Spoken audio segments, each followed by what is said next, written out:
my friend. I thought today we'd work on spelling.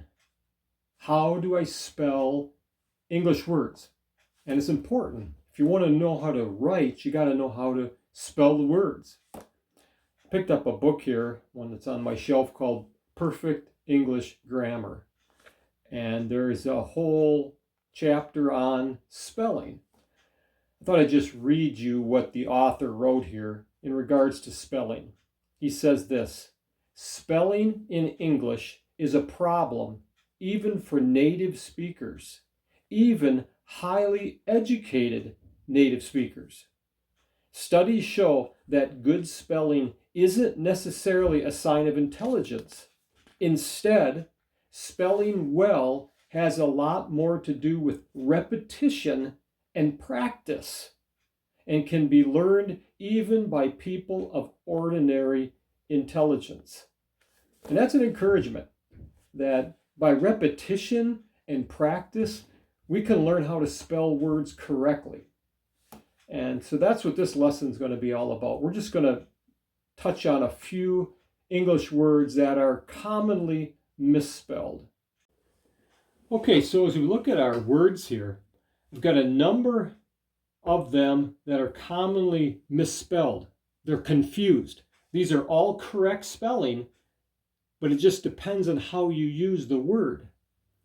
Let's take the first example, past and past. You'll hear they sound identical. If I was to use either one of these in a sentence, you couldn't tell which one I was referring to unless you understood what I was talking about, the context.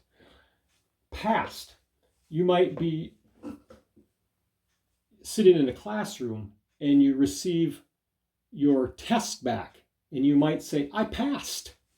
Or a driver's test to get your driver's license, you could say, I passed. Or you might be watching a car on the highway and it passes another vehicle. You'd say it passed the other car. Now the second one here is past.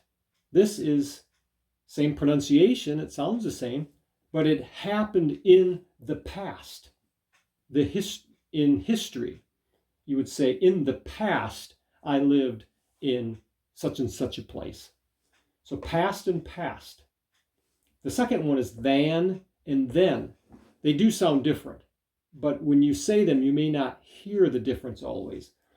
Than would be comparing two things. You would say, for example, this pencil is longer than this one.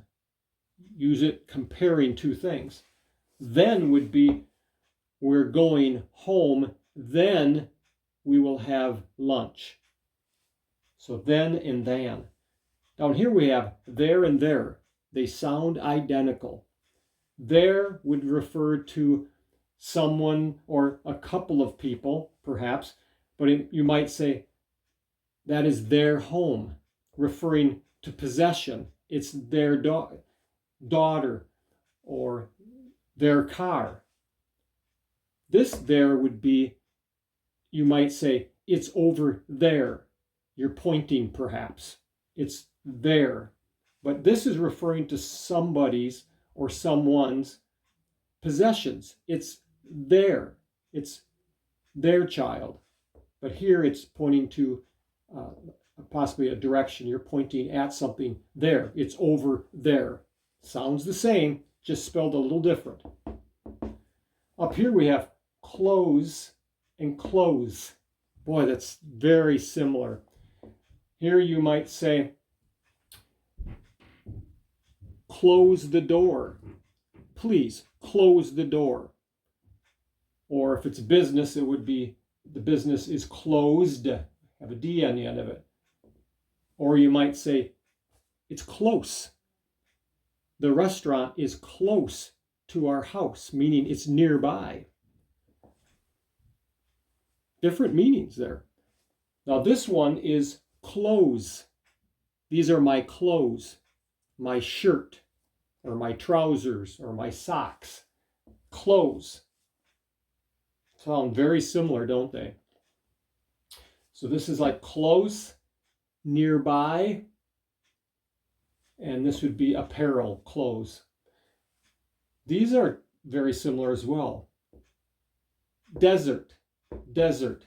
There are deserts in Africa, for example, or out west in the United States, there is a desert as well. Place where there's very little water and there is much sand. So that would be a desert. This is a dessert. Has a couple of S's, not just one S. A dessert would be something you eat, something that's sweet. Let's go on to the next one. Hour and hour, they sound identical. The only difference is the one has an H, which you don't pronounce, but you know it. That's a different word. This is our. This is our children. This is our home. This is our car. It's showing possession. It's something you own, or it's something that belongs to you. This is our, like talking about a clock, the 8th hour, or the 3 o'clock hour, or you might say an hour or a minute. Measurement of time. So hour meaning our possession, our house, but this is hour meaning a measurement of time. The last one I have on here, actually 3 of them, and if you say them, you can't tell any difference between them. 2, 2, and 2. 2 meaning 2, like the number 2. There are 2 eggs, for example, or 2 tires, or 2 children. The number 2. 2 would be like different from 2, like 2 with 2 O's would be, would you like to go to, meaning also. And here would be, we are going to the store, just pointing toward a location. We're going to the store, or we're going to Canada. And this would be, the 2 with 2 O's would be like also. Would you like to go to, or you could say, would you like to go also? So I hope this helps a little bit.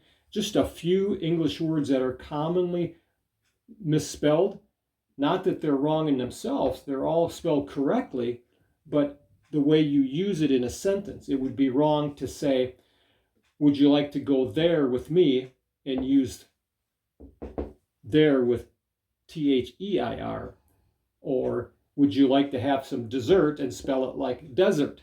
And these are actually pronounced differently, aren't they? This is a desert and this is a dessert. So just minor difference in pronunciation. But I hope that helps.